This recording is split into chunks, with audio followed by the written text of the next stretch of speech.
Good day mga busing, for today's installation meron tayong QCY F24 dashcam for recording at saka PIE auto style horn. Kinabit natin dito sa Toyota Avanza. Try natin sa horn mga busing ha. 100% plug and play lang po ito. Wala po tayong binago sa harness para di po maboid yung warranty ng sasakyan, lalo na sa mga bago. Try natin. Ayun, ang lakas.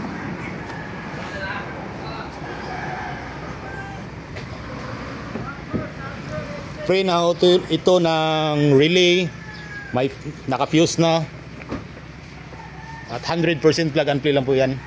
Dito naman tayo sa QCY F24 na dashcam natin, front at saka rear camera. Ito yung front. At saka tingnan natin yung sa likod mga busing. Ayun, nandito fit na fit yan. Naka-screw yan mga busing. Basta't may sigal socket po kayo mga busing, pwede ho ito. Plug and play lang po ito. At saka yung wirings mga busing, hindi makikita yan. Malinis na malinis. Ito po yung driving recording niya. May free na ho itong 32 gig. Naka-promo po tayo. At saka free installation mga busing. Ito yung front. Slide lang natin.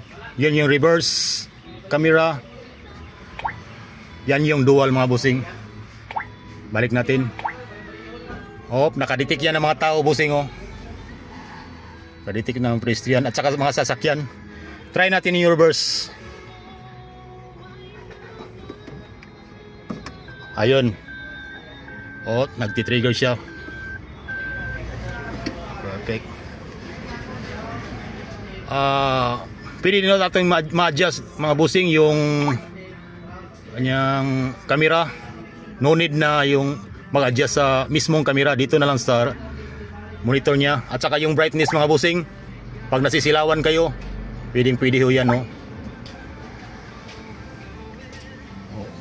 Okay. Yun lang po mga busing. At saka kung gusto kayo magpakabit, visit lang sa aming page sa Andres Auto Accessories or pumunta kayo sa aming shop. Malapit lang ho tayo sa daan sa Barra Upol Diversion Road. Ayun ho, malapit tayo sa Welcome Depot, Petron Gasoline Station at saka ito na Andres Auto Accessories. Yan yung signage namin. Marami pa tayong naka-waiting na client. Maraming salamat mga busing. Peace.